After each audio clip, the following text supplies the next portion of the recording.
Well, hi and good morning. Thanks for joining me here in my shop. I'm going to carry on with this little Deforest radio, which fooled me from the start. I thought, 5 tubes, must be a 5-tube radio. Oh, wait a minute, transformer. No concern about hot chassis. Oh, wait a minute.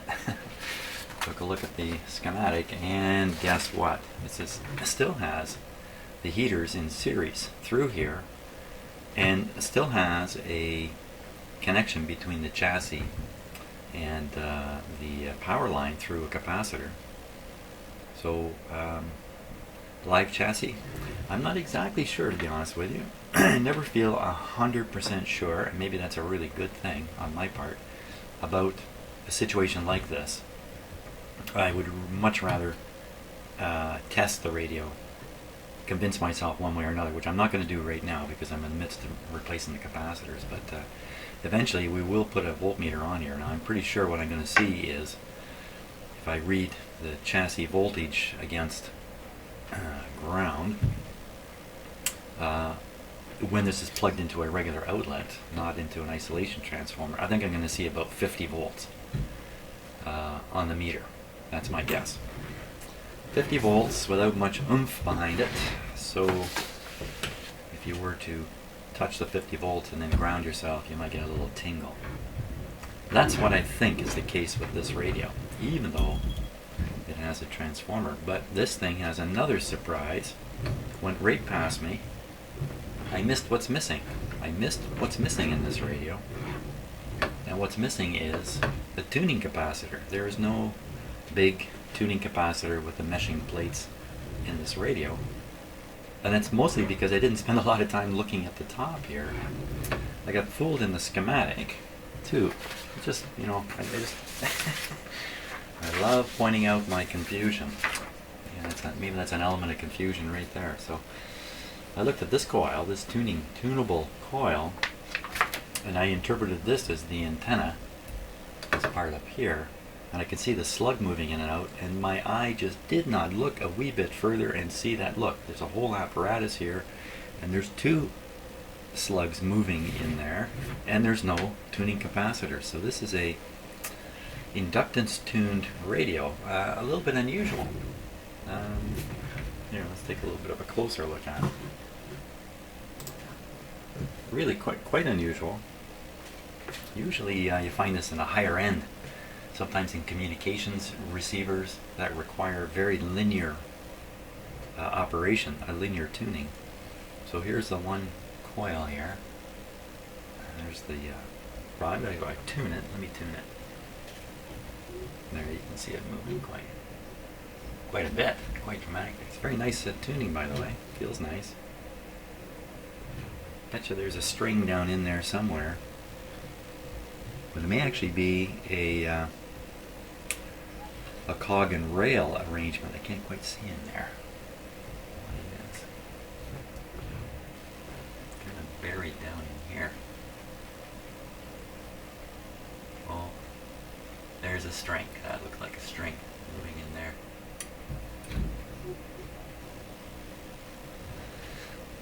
Okay, so anyway, so that's the deal. This radio has a few surprises in it.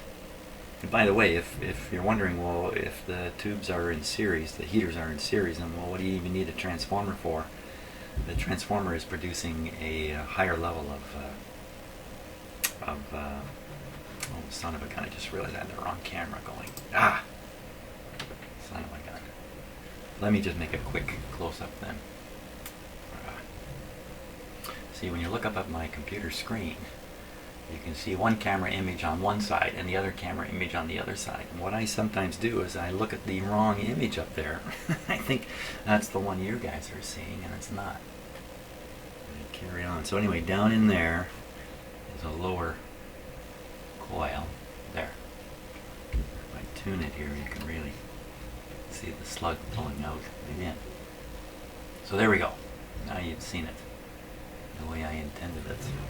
So these are adjustments here. I wonder what, you know, this coil has to be paralleled with a capacitor to produce the resonant point. I wonder if these are it. Oh, stop wondering. Have a look. Have a look. Well, sure enough, there's the coil. Right there. There's the capacitor C1. That's got to be that guy right there. And there is another capacitor in there. This guy here.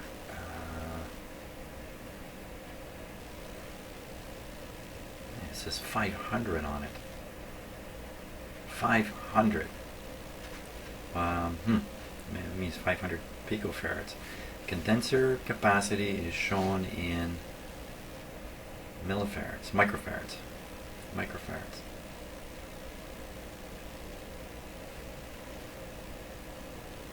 500.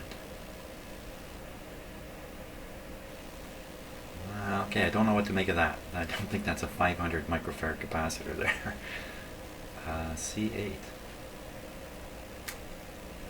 It's between the bottom of the coil and ground here. Well, I'm not sure if this forms part of the resonant circuit with this coil. If we look at this one over here, this is the oscillator. Well, oscillator, you just see that capacitor clearly is the only thing in parallel with the coil. You know, I mean, it's like an identical arrangement to this one, except for that 500 megafarad capacitor there. What the heck is that? C8. Well, later we'll hunt it down. See, more surprises already coming out of this radio. So it's a little dusty and dirty up here. So at some point I'm going to have to vacuum it. My shop doesn't really have a vacuum ready to go here yet. Like so much stuff. Hey, I'm still rearranging my shop, or rearranging equipment, moving stuff around, bringing stuff in, drinking coffee and Pepsi to try to stay awake. Wow, look at all my drawers down here. You know, these drawers, I was going to put these parts drawers way up high. I was going to put them up all around the top here on a high shelf. I figured that's a good idea. So I mocked it up, stuck some up there, actually piled them up on this shelf. And then when I went to look, I realized with them up high, I can't see down into them. I cannot see down into the little parts trays. So that idea didn't fly. So that's why I love to model this stuff and try it out first. And try to actually, stop thinking and actually put something in place so I can see if what I'm thinking actually works before I go ahead and commit to a huge pile of work. Because it is a lot of work. And I'm going to have to build shelves here on a permanent basis at some point. I don't want to build them and then right away go, oh man, if I'd only put this 1 inch over. That kind of stuff. So let's dip them up this way. That's good. That's the way it was last time too.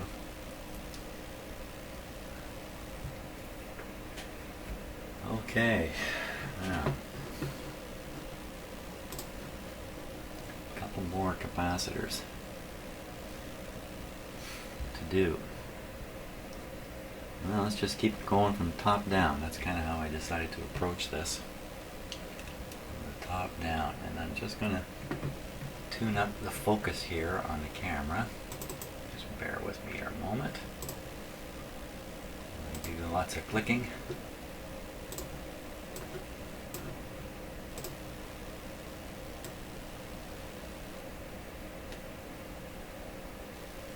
There.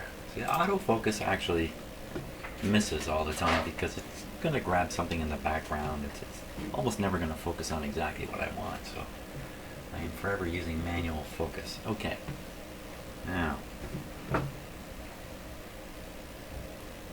let's go and get this big guy here. Oh yeah, this is the one where the wire, this is the wire here, running way over here. Really believe that? Now that I put this capacitor in, I've covered up the scene here. Oh, that's not too good at all.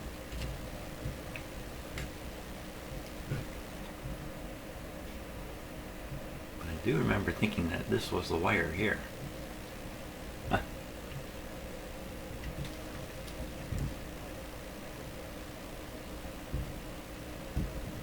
Wow, how do mistakes get made doing this work just like this? Okay, I need a little more light on the topic here.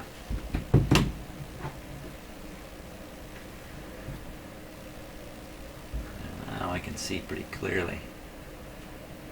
Yeah, that's definitely it. That's it, going way over to here. So I'm going to leave most of that wire because I may want to use it. I'm going to nip it right in here. Let's see if I'm right. Yep.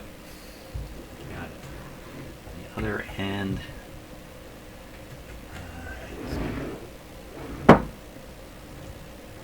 going down to a chassis ground terminal, and this is maybe replaced. Hey, look at this.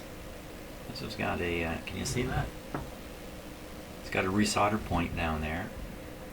There's another one right here for this capacitor. And that thing here.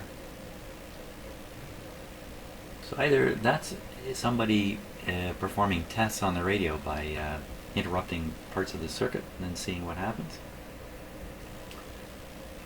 Or it's a replaced part. This certainly doesn't look like a replaced part, does it? So I don't know what to make of that. Let's get him out of here. Oh my gosh. I put my finger through the speaker almost. Yeah, how do these speakers get damaged? Well, people like me. Okay. Nip them out. What is it? It's a, looks like 0.25.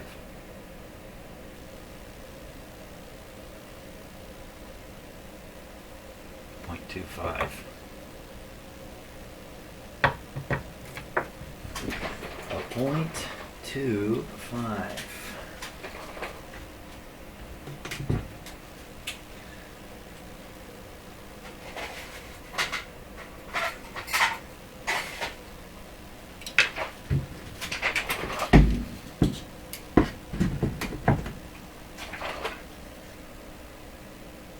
.22.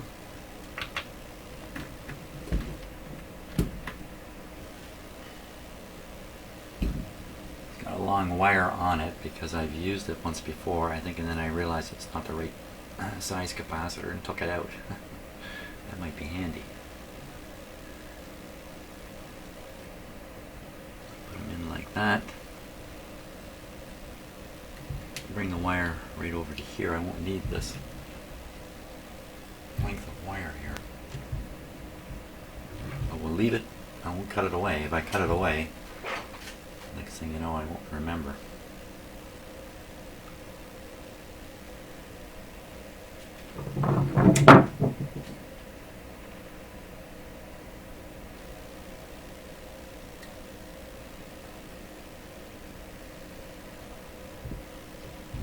So maybe I'll what can I blab on about while I do this? I blab on about my furnace. Yeah, why don't I do that? It's a little bit technical. I could blab on about politics here in Canada because of the election that just happened, but who wants to talk about that? My furnace. So I've been in this house for 2 months. The winter's coming. The furnace is beginning to operate because the temperature is hovering a little bit above 0. Celsius, by the way. And when I was signing up my account for my natural gas utility, the clerk on the phone said to me, "Oh, have you got some unusual gas appliances in that house?" I said, "No, I got a medium efficiency or a low high efficiency. I got an 80% furnace. And I've got a regular water heater. Nothing unusual about that." He goes, "Oh, because the bill is pretty high at this house." $250 a month year-round, equal billing. Wow, that's double my other house. This house is in great shape as a house. New windows, everything is great. Doors, everything. I'm sure the walls are insulated. What is going on that my furnace or water heater is gobbling up the money, gobbling up gas? So for the last 2 months I've been hawkishly observing the furnace, the air ducts, the everything, just trying to figure out why in heaven's name would this house require, I think, more than double gas from what it really should require for a house this size.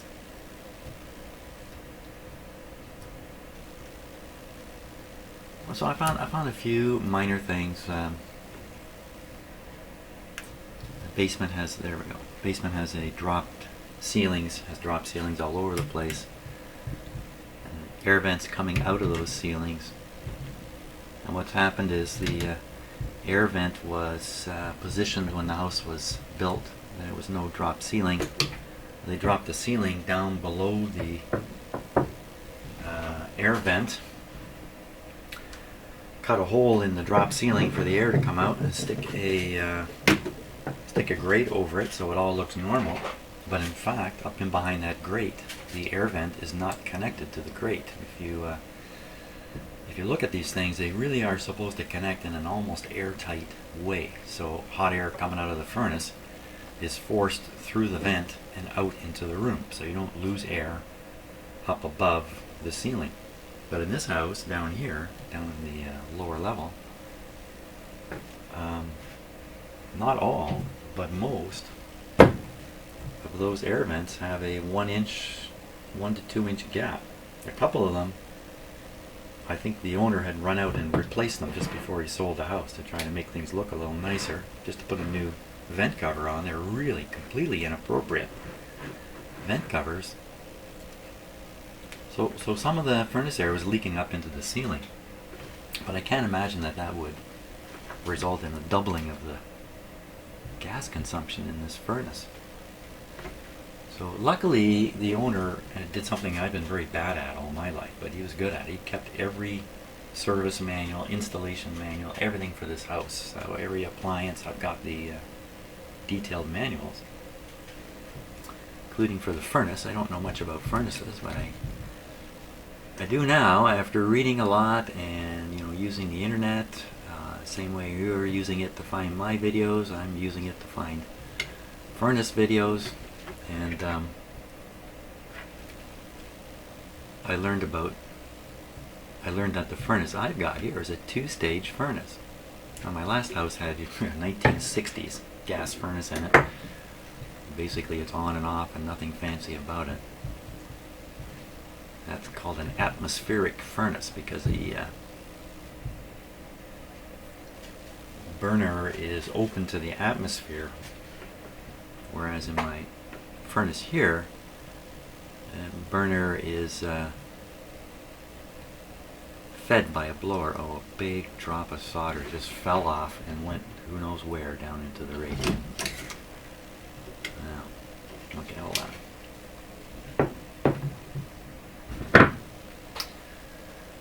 So, I fixed all those vent things. That probably improved the situation a bit. I did find one that was really bad. I don't know how you are on furnaces, but the big duct coming out of your furnace is called a plenum.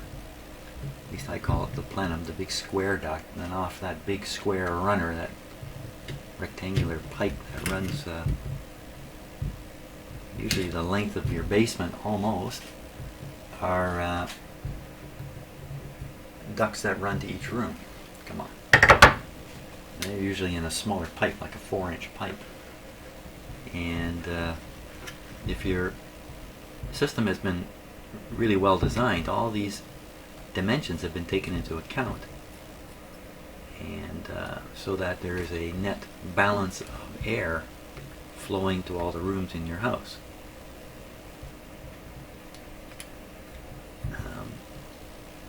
Well, that plenum in one room down here in my office had a square hole cut into it, 8-inch by 8-inch hole, almost the entire side cut out of it, as an additional, I have to assume, an attempt to get additional hot air into that room. I mean, it has a ceiling vent, which was leaking, by the way, but also had this hole cut in the plenum, and then a hole cut in the boxwork around the plenum that's supposed to hide the plenum from view. Hope this is coming through. Well, I took the cover off, and it was at least a 2-inch gap to this 8-inch square hole in the plenum. And then the vent, I should bring it in here and show it to you. Nice looking vent. But it has a big flap. It doesn't have vanes. It has a big flap, and that flap would only open about 30%. So you got a picture. As the air whipping out of that plenum is hitting the back of this vent louver control, is never making it into the room. It's staying inside the I forgot the word for it, the cover that's been built around it. And that's right on the plenum, so it's like putting a huge hole in your furnace, if you like, and just letting all the air pour it out somewhere where you really don't want it. So I thought, aha, this must be it. But you know, I'm sure it's not helping. It's not like the air is being thrown right out of the house. This is a very thin wire here. Yeah, maybe I'm going to change it. Now's not a good time, though.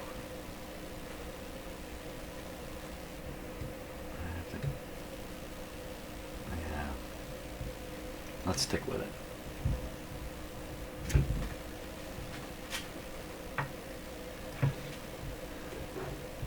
So what I've done with that huge hole is I just blocked it entirely. I'm not convinced the room needs that extra oomph. So that's part of the picture. But the other day I found what I believe is the real cause of the strange heating load in this house. And the story is going to get more complicated. Now maybe I should be doing a video on this. This house had a new, had a garage built onto it. I think it had an original garage, small one, like a one-car garage, and then the owner built this huge garage, which I am now very pleased to have. And of course that involved a lot of rebuilding of it's on the side of the house, so there's a lot of reworking going on to put in this gigantic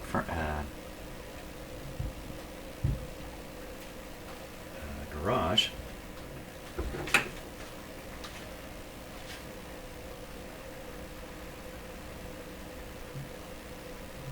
And you can see the rafters, the floor rafters that are above me where I'm sitting now, that would be forming the floor support for the upper story of this house. It's a two-story house, basement and ground floor. It's called a raised bungalow, so the basement is really only sunk into the ground a few feet. It's not way down in the ground. So it's more like a two-story house above ground, really. And right from the day I moved in, I look up at this wall in the garage, and I can see all the ends of these rafters, 2x8s, great big pieces of wood, sticking out, all cut off just beyond the wall. They didn't really cut them flush with the wall, just a couple inches sticking out of the wall, and a lot of like rubble all around it, looking really rough. I could see some fiberglass insulation shoved in here and there. I got a closer look at it about 3 weeks ago, and some of it was actual old shirts and stuff like that jammed into these gaps and spaces, but I didn't think hard about it. And then about a week ago I started looking at it a little closer and thinking a little harder about it, and I realized that this is actually a pathway from the garage right into the house. The garage is not heated, it's just open to the outside weather. So here's a leak. Here's a big leak, I think. So I got a piece of cardboard, lit it up with a match, got it smoking, and then I held it up near these potential gaps.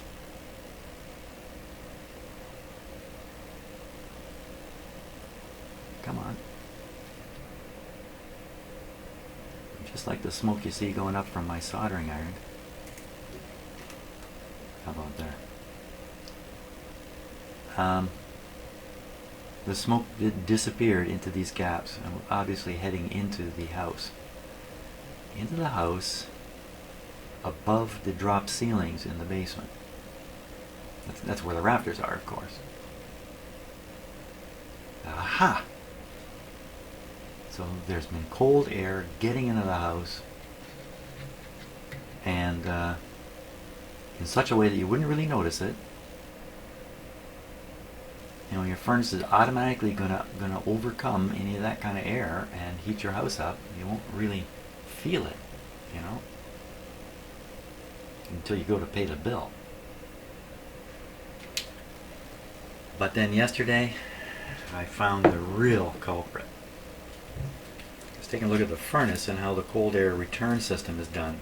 In many houses, including this one, what they do is they seal up some of the rafter space and turn it into a duct. And if you've looked at furnaces, you know what I'm talking about. They just throw some tin across the bottom of a couple of rafters, and then that space above becomes a cold air return. And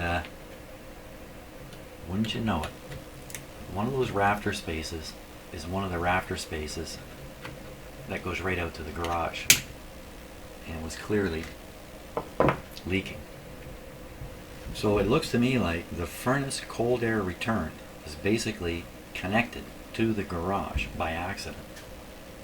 And when the furnace ran, or runs, it pulled air out of the garage and into the furnace, where the furnace then would heat it up and throw it in the house.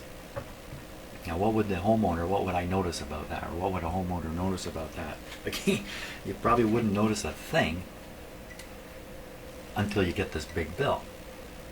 Now I can see the furnace, it's got holes in the ducts where people have come in and done air tests, you know, checking the pressure before the furnace and after the furnace. I think what I'm seeing is evidence of people trying to track down what the problem is. And I think that's the problem. But it doesn't stop there. It does not stop there. When I was reading up about the furnace, I learned it was a two-stage furnace. So it's designed to run at a low fan speed and low gas, and a smaller amount of gas going in the burners when the demand on the house is low, like it is now, because the temperature is just a little above freezing. When the temperature gets cold enough outside, the furnace will run in its second stage, fan speed to be much higher, burners receiving full gas, and it's able to put out a lot more BTU. And the idea of this is that it's energy efficient, and I'm sure it is. Makes your furnace run a lot more when the weather's like it is now, because it's on low speed, and it takes a lot longer to move heat, and there's a lot less heat because the burner's not burning as hot. But the beauty of that is it balances out the temperature in the house. That's a really good idea, except what about the thermostat? Is the thermostat a two-stage thermostat? So boy, I jumped on that right away. Yes, thermostat's two-stage thermostat, two-stage furnace, fantastic, except the thermostat is not programmed for two stages, and it is missing one wire. There should be like 4 or 5 wires running from this thermostat down to the furnace. It's missing one wire, the W2 wire, I think it is. The furnace will never receive a command to go into stage 2. So the furnace was installed in 2008. It's 2015. That's 7 years. 7 years this furnace, unless maybe he just changed the thermostat just before I bought the house. But assuming the thermostat was put in at the same time as the furnace, which I'm quite certain that's the way it was done. the thermostat has never asked the furnace to go up to stage 2, which means in the middle of the winter, this poor furnace, undersized in a sense for its job now because it's stuck in stage 1, would have to work like the dickens, and probably maybe burning endlessly. I don't know. But that certainly can't be good. That cannot be good. Not quite sure how that increases your gas bill in itself. It should actually keep your gas bill down a little bit if your furnace is a little undersized. Make the house uncomfortable though. It can't keep up with the coldest weather. So that's the story of my furnace. Look at all the stuff I found, only because I spent quite a bit of time looking and thinking.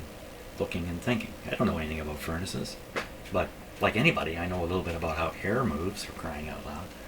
And, you know, thank you, Mr. YouTube, for some very helpful stuff.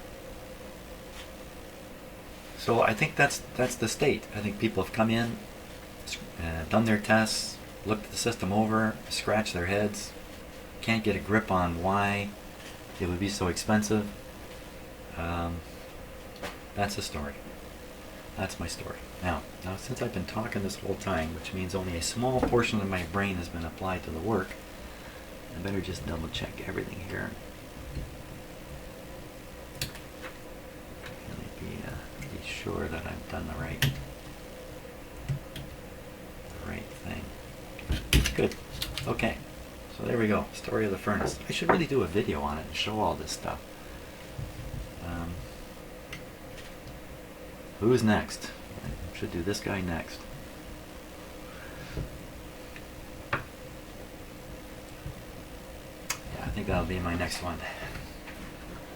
Hey, thanks for watching and listening to me talk about my furnace. Hey, if you got any comments about tricks to improve the efficiency of your furnace or any other furnace anomalies or things most people don't realize that are easy to look at and fix, I'd love to hear about them, because as far as I know, I'm on my way to getting another one of these fat gas bills. It's going to take a couple of months to really find out if I've hit the mark or not.